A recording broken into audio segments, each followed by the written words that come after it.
Hopefully somebody can see me now. Let me know if you can. It says I've been live for a few seconds. It says there's a problem with my video.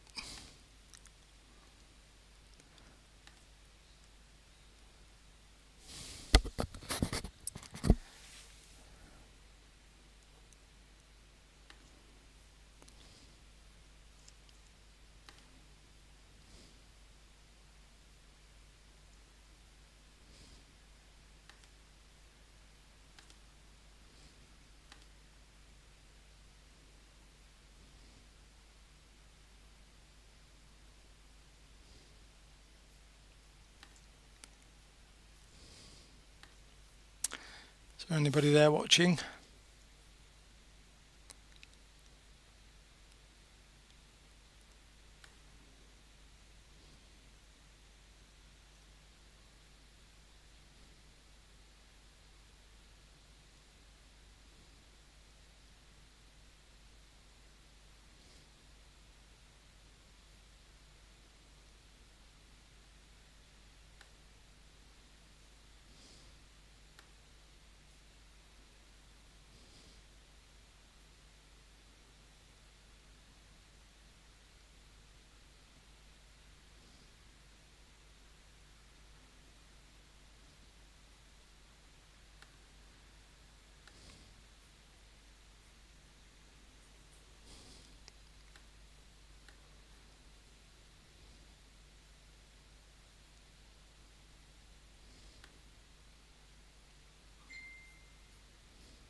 You should be able to hear me typing, Audrey, because I'm live. It's that I'm trying to affect my screen and I can't do for whatever reason. I'm going through the different things to try and it keeps telling me it's the wrong resolution, but it's not telling me how to get the right one.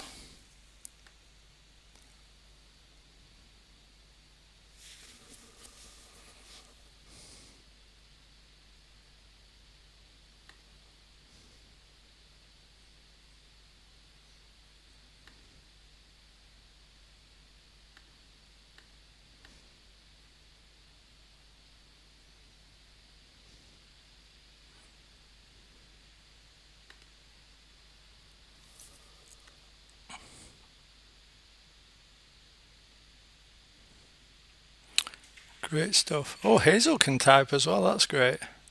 Am I still in the top corner? Because I've actually dragged it out on the program. I've fixed it. Great. Because on my YouTube, it's just flashing round and round in a very annoying way. Yeah, it's loading. I think it might be struggling with the change in format. Perfect. Great. Now I have to. How many have I got? I don't know how many viewers I've got because I need to. I need to disappear a second. So.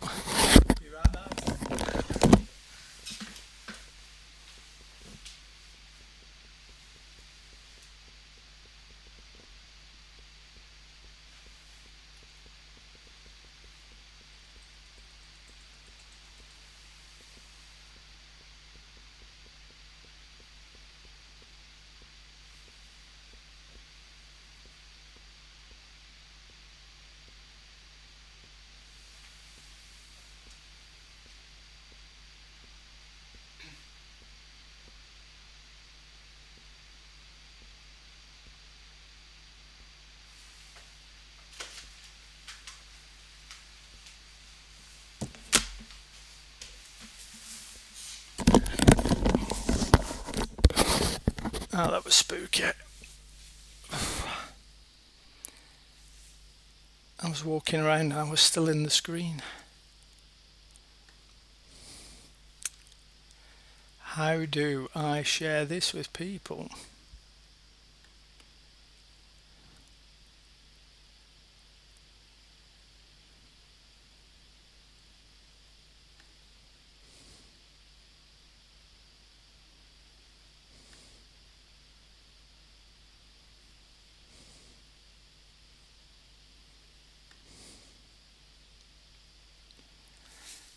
I seem to have disappeared from the YouTube one, but I'm still on the program that's...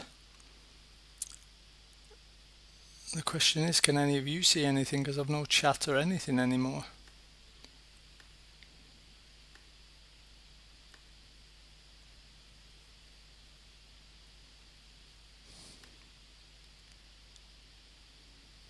There, now I've reappeared. And I'm on the whole screen as well.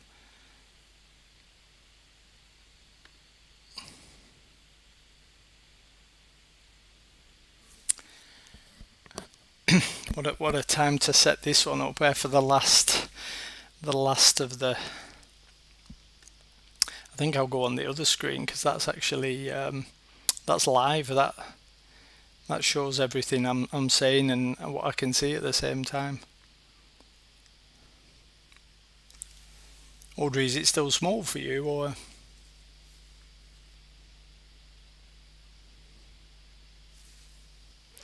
Tina likes this now, I can tell. She's seen somebody working at her technical level. The question is, how do I share this? I know that people who are subscribed can see it, but I'm wondering how I actually...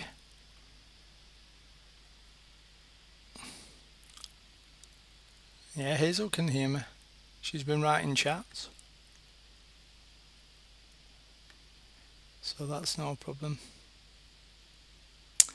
Let's see what happens if we go on YouTube and see what they have for me. If we appear there.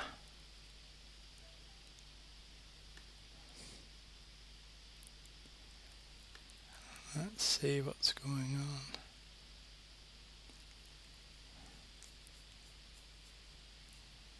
There, live.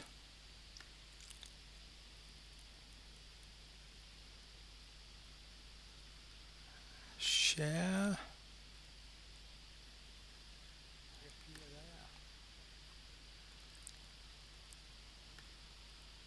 And the chats are coming up on that as well, so...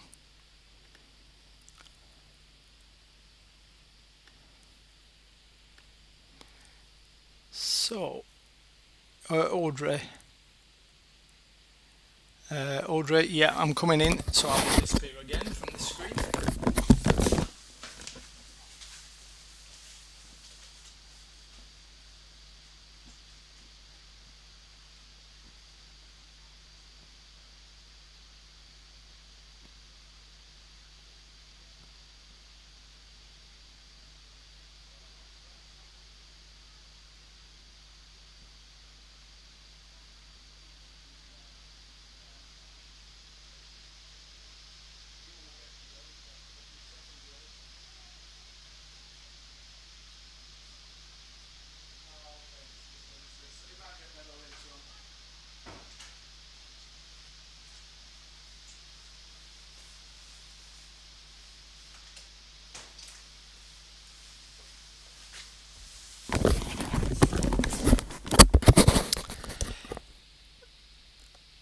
Yeah, Audrey's delayed. It seems like she's not getting the same as we are.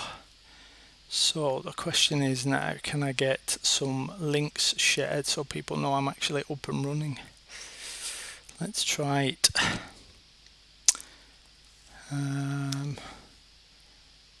There we go.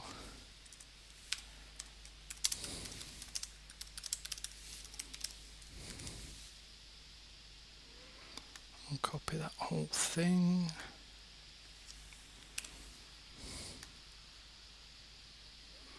So 50 Factory first. I'll let you carry on chatting amongst yourselves. You don't seem to have a problem with that just now. So that's perfect. Except for Audrey, who gets everything a bit later.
It says we're getting all the internet jargon now, it seems.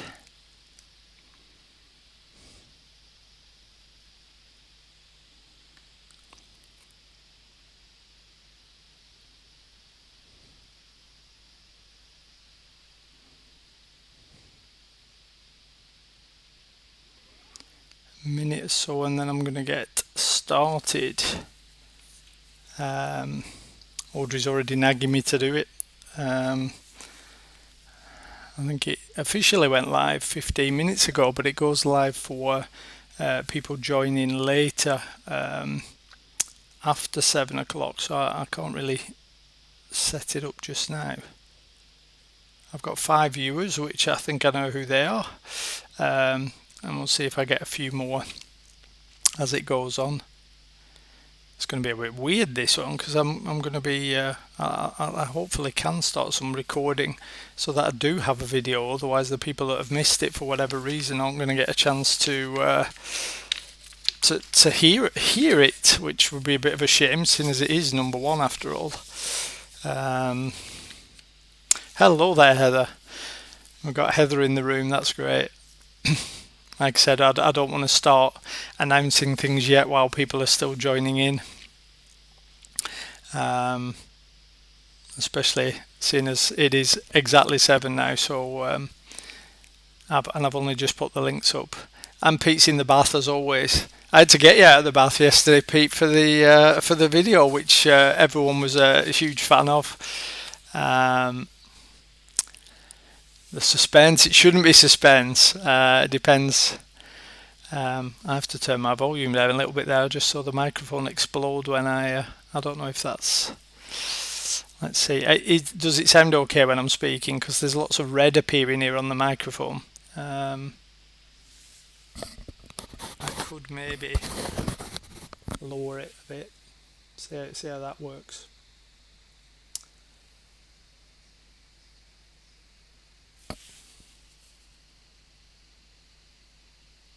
It's weird now because I'm talking, and as Audrey said, there's a bit of a delay there. So I'm talking, and then I hear in the bedroom that Hazel's video is then playing something I said like a minute ago, or it feels like a minute ago, which I'm sure it isn't, but sounds good. Okay, I won't worry too much about. I like it. I like it there where it needs to be. I know quite a few of you did your videos without the headset, but I kind of feel like it's. I don't know. Maybe I want to be.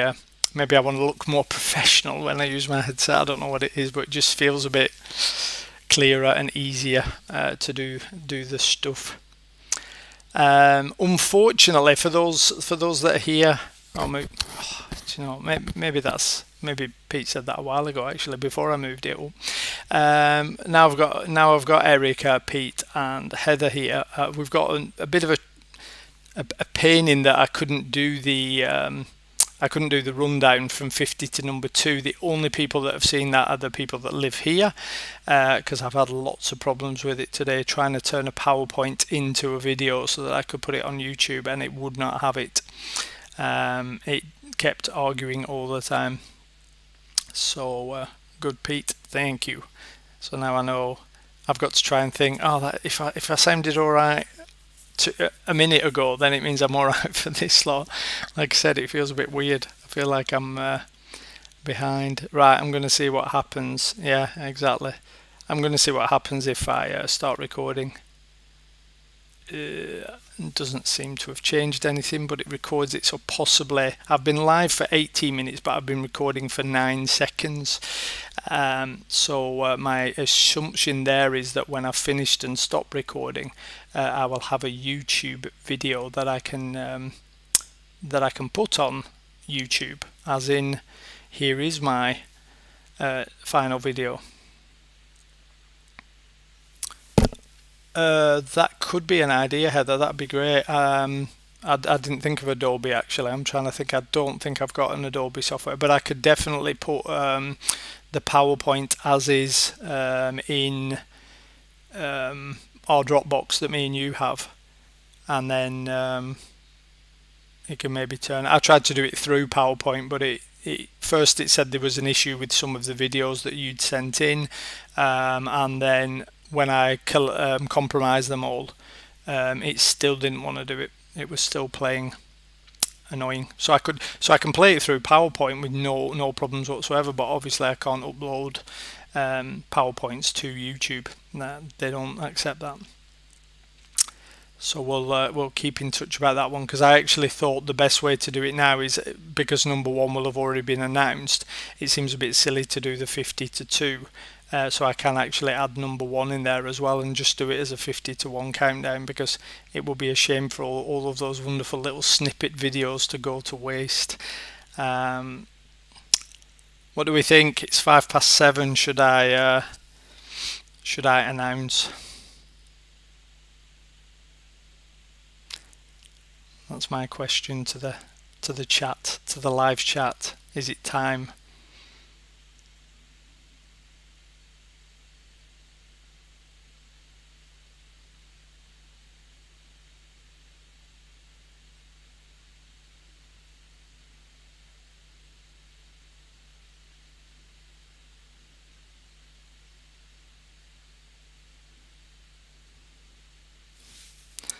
Maybe I should chat when I want to speed that one up. See if that helps.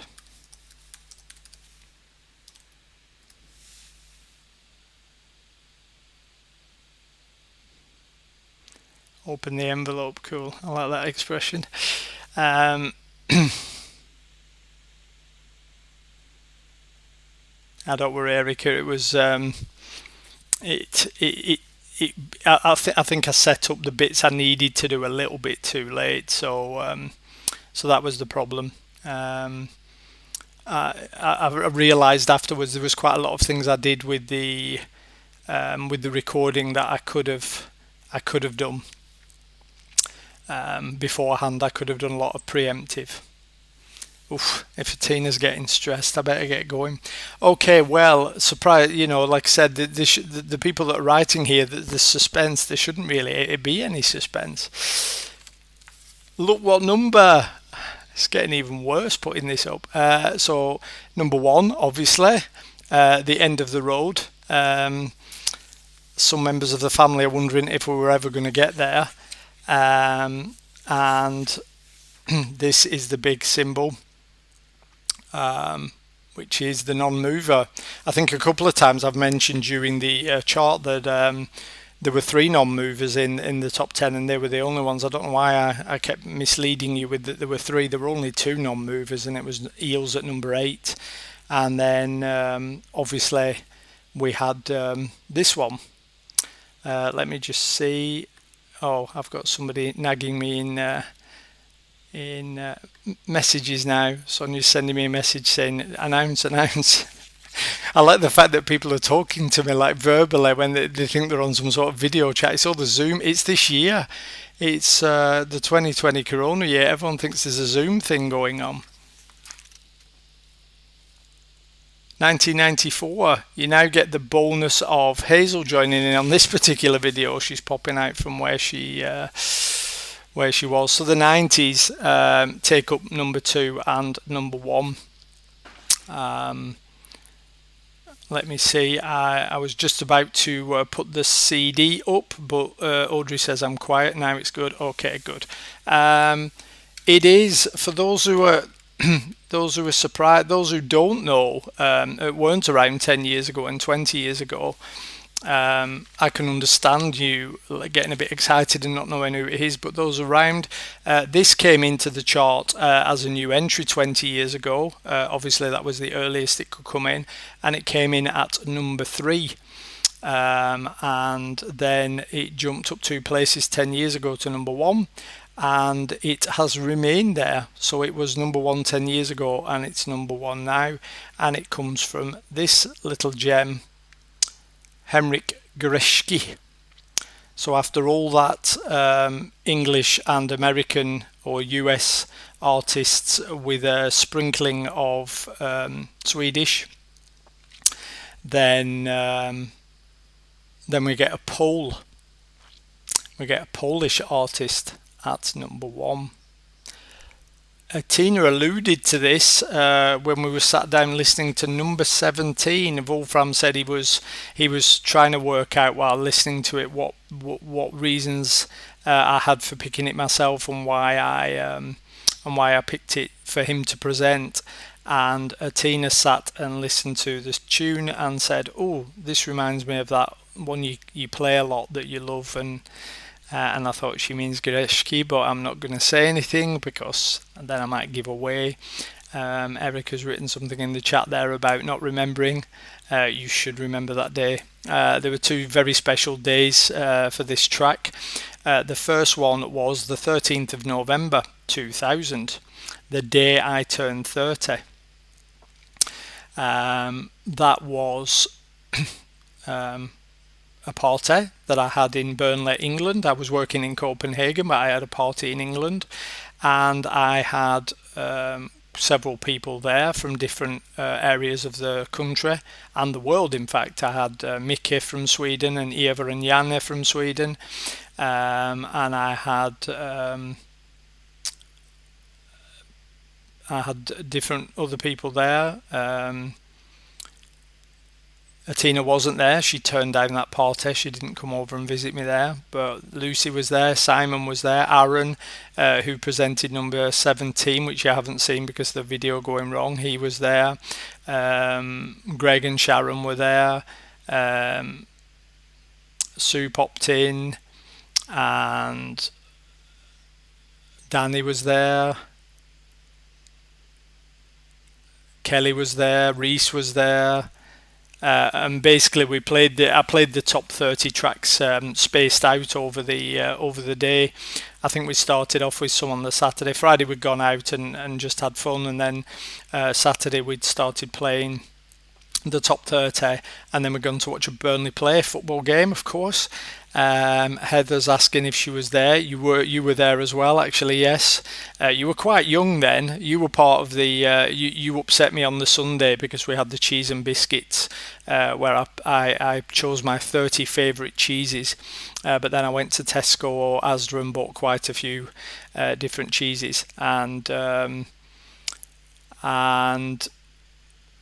the cheese you liked the best, the only cheese you liked. Heather was 3. The only cheese Heather liked was a strawberry Stilton, which was actually disgusting. It was the one that we'd regretted we bought, and that was the only one she liked. So I thought she was. I thought I was going to have to disown her at that point, and then I found out she didn't like ice cream, so I was going to disown her a bit later for that. So Heather came. Heather was there at some point. I don't know if you were there for the whole thing, Heather, because this played later on, much later on.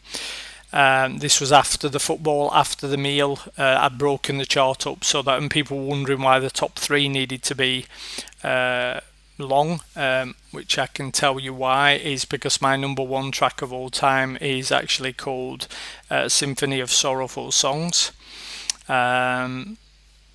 And Heather's remembering the story from her journal that I wrote, so that's good. And the track length is 30 minutes and 7 seconds. It is easily the longest track on the top 50. So the idea was we were all having quite a lot of fun, and Danny and Mickey were going out and getting beers out of the bin. We had a bin full of water that was almost frozen, so all the beers went in there, and they were going out and getting that and doing lots of puppet shows and all kinds of things through the windows in the living room. Danny shouting out eels every 5 seconds because he thought they were going to have like 20 songs in the top 30. And then this came on and it all went quiet, and it was very it was powerful. Because that's the same impact it had had on me at university. Hazel, you can come out to me. You can come and sit with me. You can be part of my video. So what happened was that a friend at university, this is a friend that actually is responsible for getting me introduced to some music. So he was probably the person that was mainly influential in getting me interested in Tom Waits, and he also pushed me in the direction of this track. He tried disastrously to encourage me to change my mind about the Beatles. That never happened. But he was also a big Pink Floyd fan, so we talked quite a lot about them. And he was one of the ones that pushed a little bit for Bob Dylan. So it was me going back to his place one day with somebody else, can't remember who that was now, and we just sat there in his room, and he put this on. He said, I just heard this a few weeks ago, and it's had a bit of an impact, obviously because it came out when we were at university. So in my first year actually, but I think I've got a feeling he played it in the second year.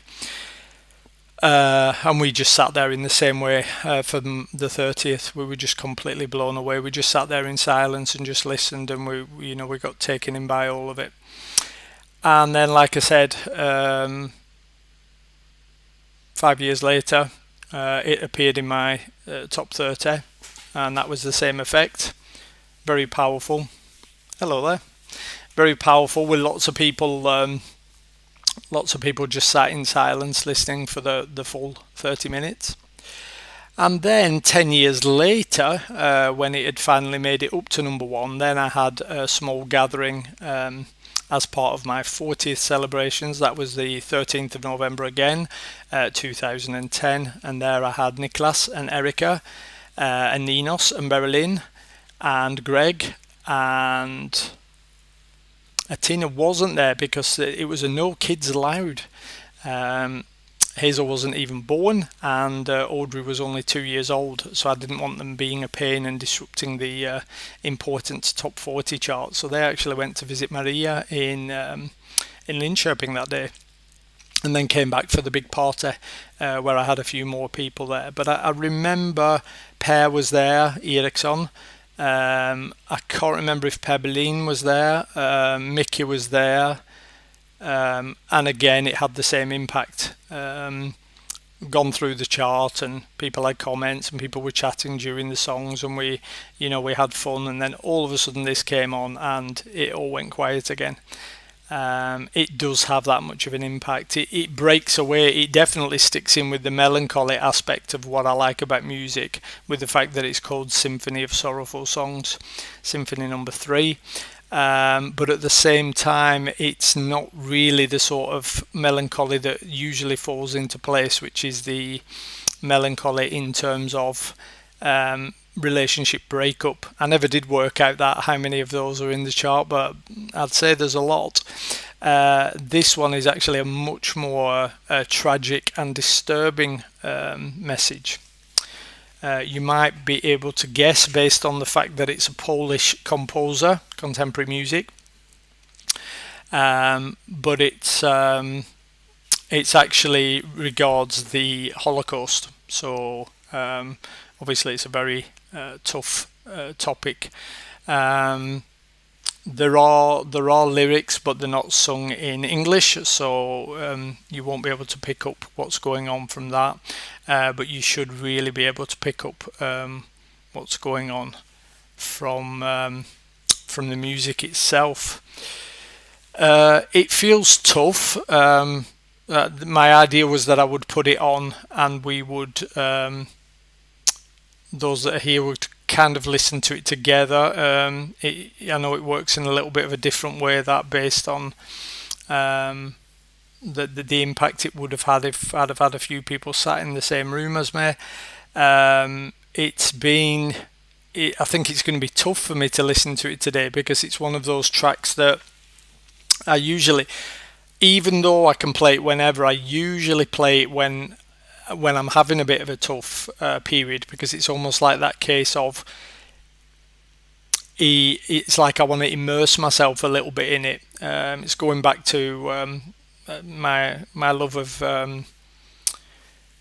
John Keats' his philosophy on the way to experience life at the best is when things are very positive, you should experience that to the full and really get everything out of that moment you can. But at the same time, when something negative happens, you have to let that come in as well, and you have to immerse yourself in that. It's again back to the I won't deny the pain. And so this one is a case of when I'm not feeling the best, I can put it on, and when I do that, I usually feel a whole lot worse during and directly after. But the result is that I then feel quite a bit better several hours later or a day after. And what's tough about this year is that normally when I play it, I'm surrounded by friends who have come along to share this ride with me, and we're all there together, and we've all experienced it together, and that feels enough. Whereas today's listen is actually going to be that I'm going to put it up, and you're not here, even though you are online. You're not here physically, so it's going to be a little bit tougher. Hazel's telling me to stop saying all the time, but that's very hard for me. It's part of my natural pausing. I haven't worked on that. Maybe I need to have lessons on how not to say so much. It is a live session. I have been recording for 17 minutes now, so it's coming up to. It's still not actually the longest presentation. That was still Wish You Were Here, but like I said, it's been there for the 20 years. It's so powerful. It really does grab hard, and it hurts, but it hurts in a good way. And like I said, I think when it's almost like therapy in a way. I think that's how I see I see music. I think when I play the negative stuff, it sort of cheers me up afterwards. It might not cheer me up right at that time. And I think the interesting thing as well is that even though it's been quite a tough year with lots of things going on, I don't think I've actually played this track this year. It wouldn't surprise me. I may have played it on Spotify a couple of times, but I haven't played my CD. And one of the tricky things about this is the version for me now, is that obviously with classical pieces it's different orchestras. This is the Warsaw Philharmonic Orchestra, but there's lots of different orchestras that play this particular track. I know Sonia's online somewhere. I'm wondering if Sonia's actually played this in the Norrköping Symphony Orchestra. It'd be a shame if they have and I've missed it, but I haven't heard anything about that. So this feels like this is the one I have to play. So when I go on Spotify, it doesn't usually have this particular version. So I'm gonna get Hazel to go and put it on right now for me, so I don't have to leave the. If you press eject on the CD player, it's the button nearest the middle. Go this way. And again, another one. Yep, press that. And then when it comes, take that CD out, put it on top of that box there, and then put our CD in.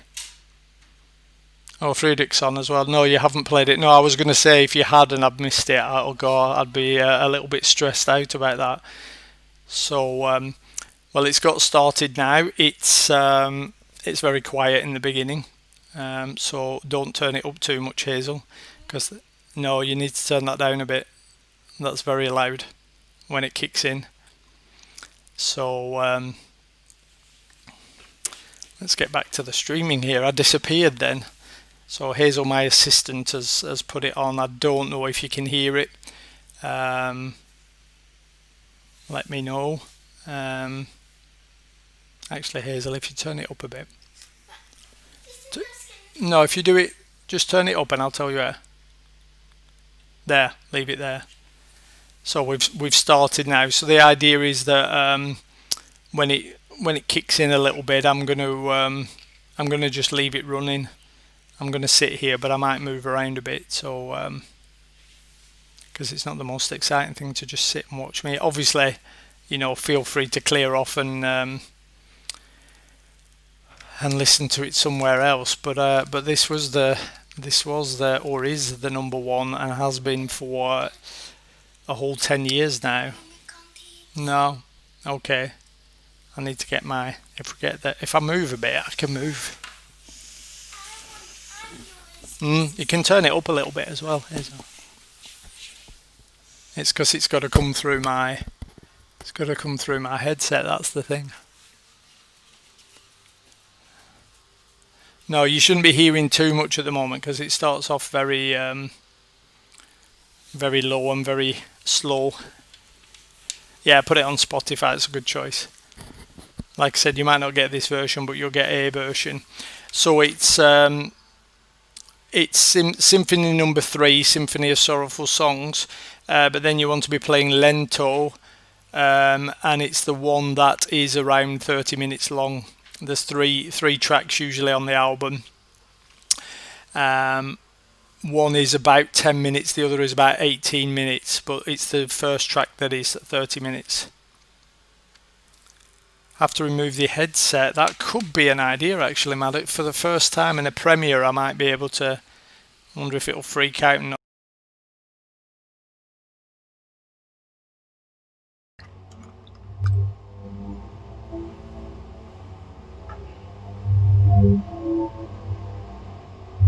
The microphone's moving, so it's whether.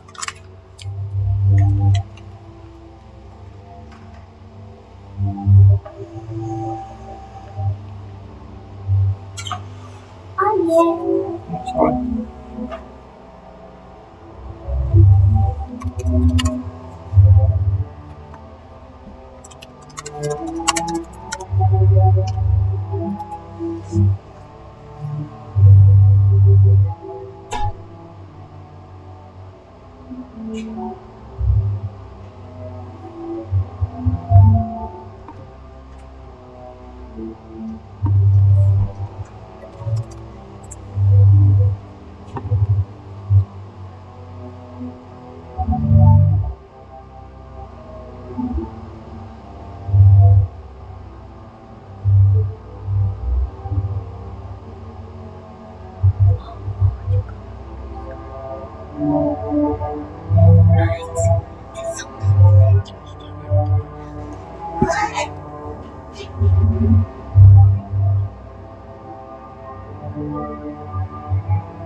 Nice.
15 minutes.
You can turn it down now, Audrey, because the next one's going to kick in soon.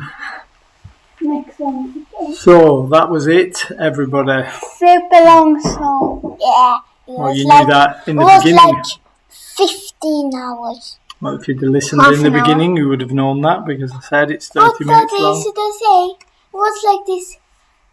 You said, and then I heard us in the living room, and then after I heard it on my screen. So it was like this. First you, then you. Then first you, yeah. Thank you, everybody, for listening. That was the top 50 tracks of all time complete. All time. Yeah. See you in 5 years for the top 50 albums of all time. Bye. Bye. Bye-bye.